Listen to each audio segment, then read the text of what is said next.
breakfast meal. Delish. So happy with it. Right, so first up, this is us in China Airport. This is a man judging me hard for having a camera out in public. This is us just arriving into Hanoi. We had to walk a little bit to find our Airbnb.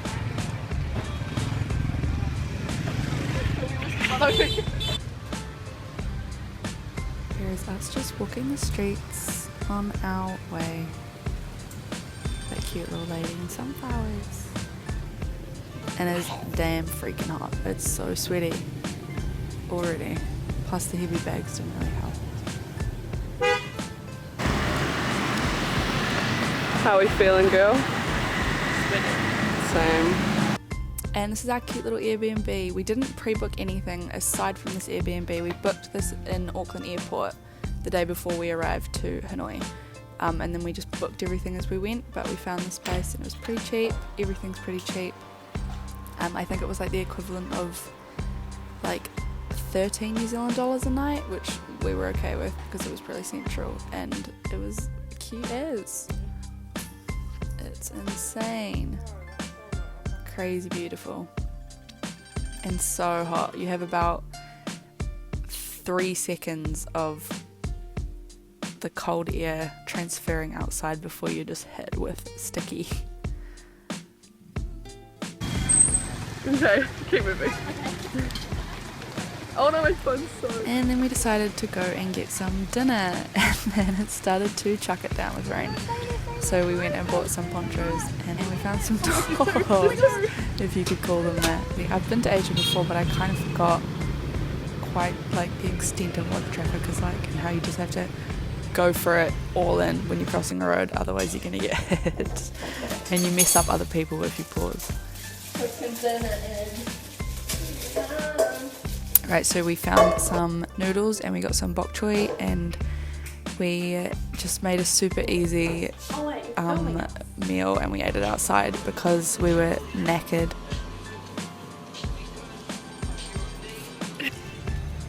So the next morning we got up and we kind of walked around an area that I remembered from last time pretty vaguely from when I was there when I was 14, and we looked to this lake and it was really beautiful, and there were people out already doing all kinds of things. There's a girl playing violin, guys were dancing, playing hacky sack, all kinds of things. It was really cool. And this is like 10 o'clock in the morning, like it's all happening at all hours, all the time.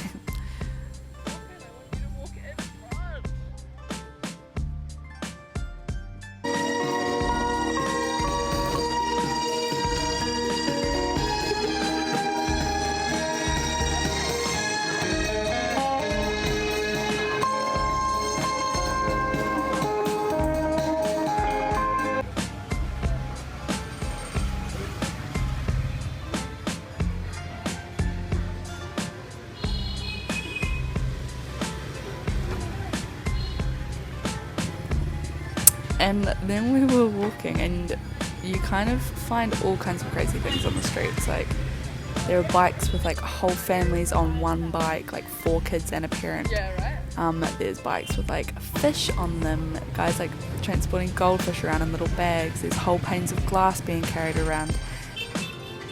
And we found this lady carrying her poor freaking cat through the streets. Obviously he did not look super chuffed. Not sure where they were off to, but there you have it. We just thought it was really funny to see because that's just something that you wouldn't see in New Zealand. Cool though, I like it. Not sure the cat did. This is our little street that we lived down. This is like a typical street, to be quite honest with you. We tried to stay in residential areas because we just thought it would be like a more authentic experience. We had both been to Asia before, so we kind of knew which areas to avoid in terms of the ones that were most touristy.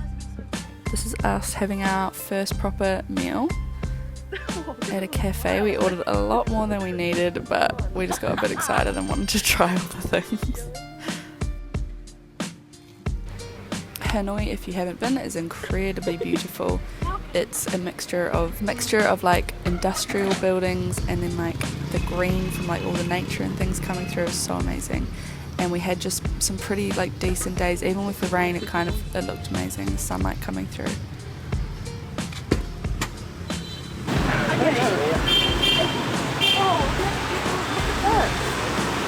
any way, shape. Wait, don't film this. I don't want this on camera. Don't understand why. This feels like an entirely different country. Another thing that I love about Hanoi is that you never know what you're going to find down each street. It can be completely different in like 10-foot space. So it's really cool, like the things that you find. Right, really informative.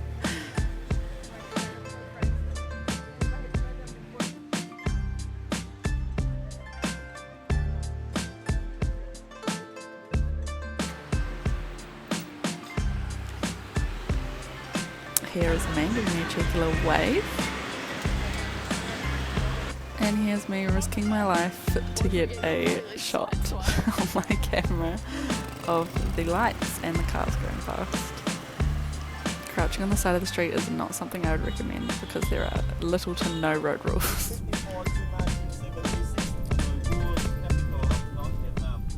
So then on the third day we decided to go to Ha Long Bay. I'd already been, Charlotte hadn't.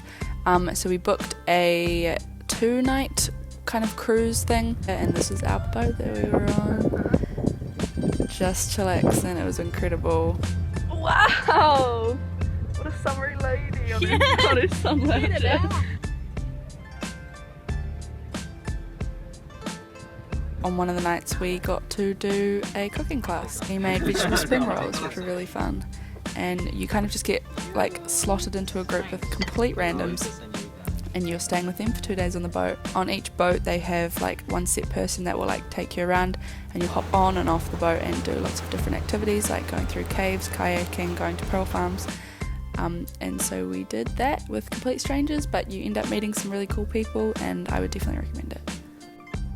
As you go through all of the mountains, there's also lots of fishing villages that you'll see of people who just live there, and they'll come past on your boat and they try sell you things. This is us going to some caves, and I was freaking out a little bit because I am incredibly claustrophobic, but they were actually really big caves. There were lots and lots of people in there, obviously, because all of the touristy boats are doing this similar thing. But it was pretty incredible to see, and I didn't freak out too much because I had the space. This is actually something that I refused to do last time I was here. I stayed in the cabin and kind of sulked by myself because I was too scared to go into the caves because I was claustrophobic. But this time I told myself I will try everything at least once, and I did it, and I'm really glad that I did because otherwise I wouldn't have seen it, and not many people get the chance to do something like this twice, so I wasn't going to miss it the second time. And then after we'd climbed up all those millions of steps with all those big queues of people, we were at the beach and we got to go for a little dip, which was cool. Us and everybody else.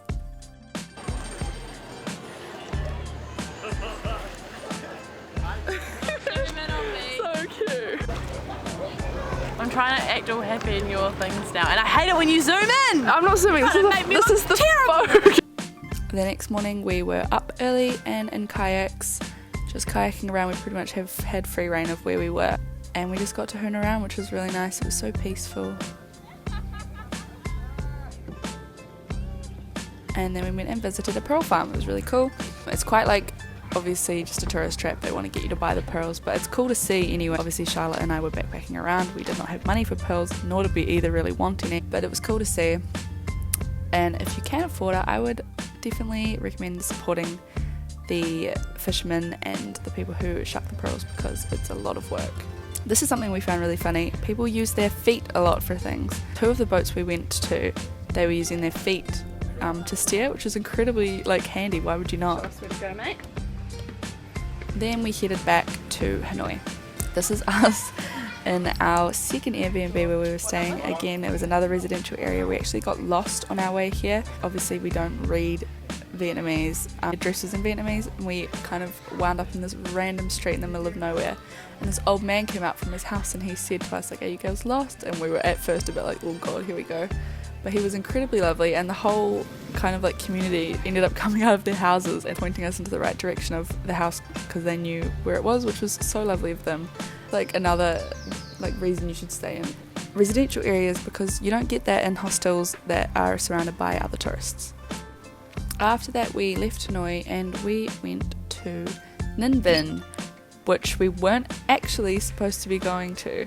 We actually ended up in Tam Kok, which is just a little bit out of Ninh Bình. Our bus dropped us off at the wrong place and then decided they didn't want to drop us off at Ninh Bình, which is where we were supposed to be, but it actually worked out in our favour because we ended up here. We had already booked our place the night before of where to stay in Ninh Bình, and we ended up wasting that money because we didn't end up getting there. And so the guy told us, come with me in my car, which is stupid. Don't go in people's random cars, but he was the guy who drove the van, so we kind of trusted him. He said, come with me and I'll show you a place where you can stay. He ended up dropping us here. I think his friends might have owned it, so obviously he was doing them a favour, but we weren't too mad about it because look how beautiful. We hired some bikes and we just biked through the rice paddy fields. This is me forgetting how to ride a bike. I hadn't ridden a bike probably 6 or 7 years, and I fell while I was trying to bike with one hand and film at the same time, which I used to be able to do, but obviously out of practice. And here is us enjoying the pool, swimming our lives away. It's like crazy. This is literally a dreamland. Look at the state of it. How is this even a real place? We couldn't believe it. The next day we decided to go and do a boat tour because we knew that there were lots of caves around. Yes, caves, which freaked me out, but because of my experience with the first ones I was feeling brave and I thought, why not? And so this lovely man was rowing us and he took us all through the caves. Honestly, it looked like we were in Jurassic Park. It was crazy. It seemed like fake. This whole town honestly looked like a movie set. Like, it was too beautiful to be real.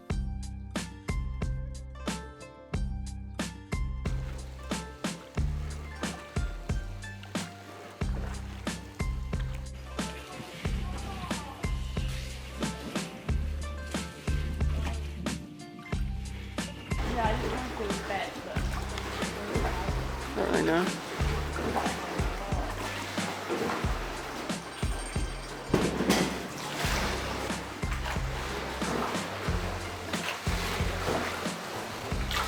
Whoa.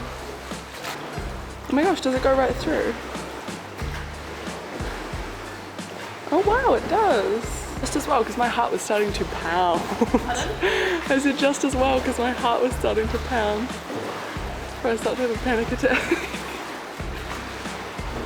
Oh my gosh, my head.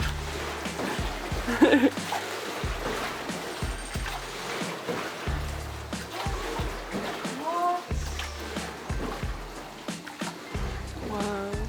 Here's another example of somebody using their feet to row a boat. Why the hell not? She got to chill, wasn't so hard on her back.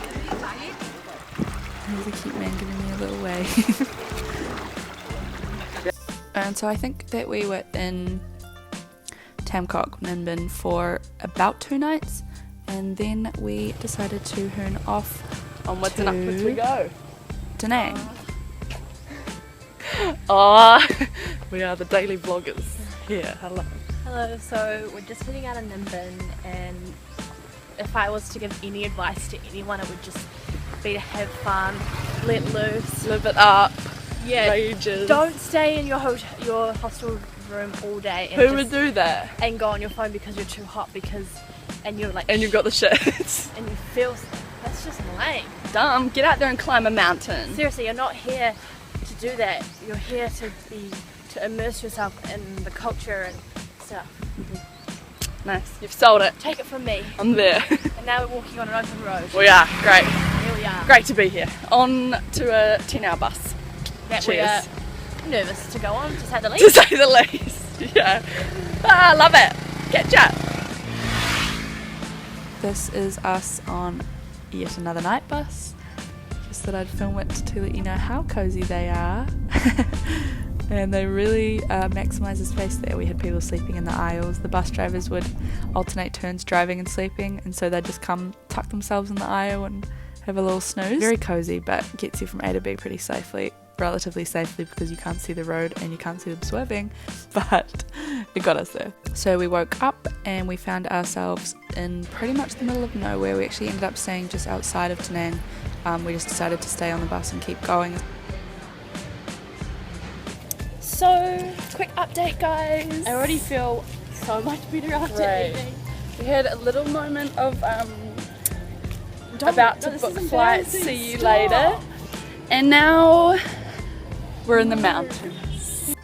We were there for a night. I don't think we did a lot. We just kind of chilled out. And then the next day we caught another night bus to Hoi An, which is one of my favourite places.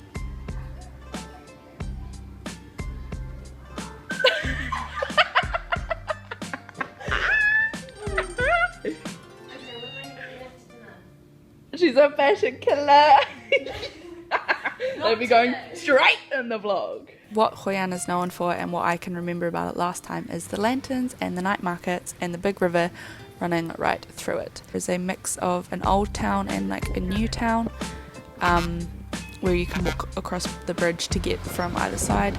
There's lots of stalls that are selling lanterns, and they are also known for remaking and making clothes. Last time I was there I got some dresses made which were so amazing. They lasted me so many years.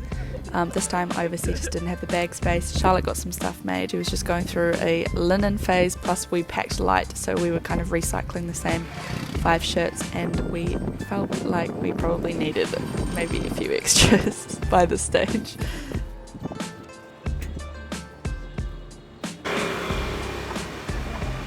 Pretty much if you lived here you could just walk down one street and you would have everything that you needed for the week. You'd have fruit, vegetables, you'd have fish, you'd have meat, you'd have all the other random things you need. If you needed sellotape, they'd probably have it on the street. If you needed rubber band, they'd probably have that somewhere as well.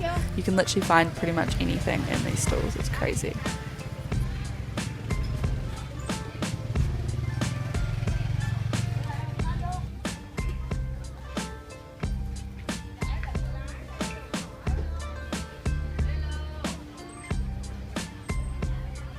Here's an example of one of the shops that we went into. It's chock-a-block with anything that you could want. I love all the colours, they're incredible colours. Asia is just such a vibrant place, but especially Hanoi with all the lanterns, and especially at night when it glows and reflects off the water.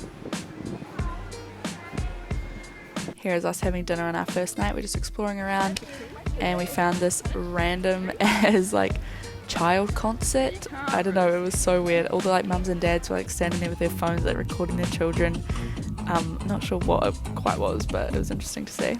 Here are all the lights at night, so beautiful. And I found some jackfruit growing, or durian fruit, because they look so like sci-fi, not real. And what do you know, here's us on another night bus. I think this was the longest one that we took. It was about 17 hours. And it was from Da Nang to where we ended up, which was Dalat. We stayed in this random hostel which we booked when we got off the bus in the morning at this cafe. It was really cool. There were loads of people from all around the world and they had a freaking puppy. I don't actually think it was theirs. He was kind of just a stray that like hung around, but he was cool. And we played some pool and we played games together, and we kind of all ate at like this big table. And when Charlotte and I first arrived, the lady who was running the place was like, oh my gosh, like quickly come and sit down, and she made us like pancakes and noodles and everything for free, and it was like crazy hospitality. She really wanted to make us feel super welcome, which was so lovely. Yeah, we really enjoyed our time. We were only there for a night and then we were on another bus to Ho Chi Minh. I'm just looking at my phone. We're on a sleeper bus, living it up. It's tiny, my feet. Here we go. The comments. You don't even have air conditioning. When we first arrived at Ho Chi Minh, we were incredibly hungry and tired, and Charlotte needed a wee, and we ran into this just random touristy place, which I wouldn't recommend. All the places that are close to town that look kind of westernized are just that. They're incredibly touristy. The prices are so high. Don't recommend, but when you're desperate, you're desperate. So we just ran across the road and we came to this place and we set up a time lapse to see how many times we would get approached, because we were kind of sitting in an open window by people trying to sell us things or ask for money. And I think about 4 or 5 times in the space of however long this time lapse was, which I think was about 6 or 7 minutes. But that's what happens when you stick out like a sore thumb, when you're tall and you're blonde, and you gotta respect the hustle, you know? People are just trying to make their money. So on our first full day in Ho Chi Minh, we decided to go around, kind of get our bearings for a bit. We went and experienced a supermarket. Supermarkets in different countries are exciting. Hey, what's in your trolley, man? So we've got a bit of everything really. Yeah. We've got a bit of noodles, Grace got some milk, milk because as you guys knew, I was on antibiotics, so I've just gotten this to help out my stomach a little bit. Yeah, nice. A bit of lettuce because we want to be healthy. And this is the supermarket that we're currently dealing with. Very groovy, yeah. Nice. We decided to go up this gigantic building. Forgive me for not remembering what it was called. That gave us like a 360 view of the city, which was so crazy and really puts into perspective how many people live there. If you look closely, it kind of never ends. Then we got some sushi from a sushi train. It literally arrived to us on a train, and then you just press the button and it hurned back to the kitchen. It was so cool. Clearly Charlotte was feeling very adventurous with her plain salmon on rice. And then this is us on a tuk-tuk on our way to Cambodia, which is coming up next.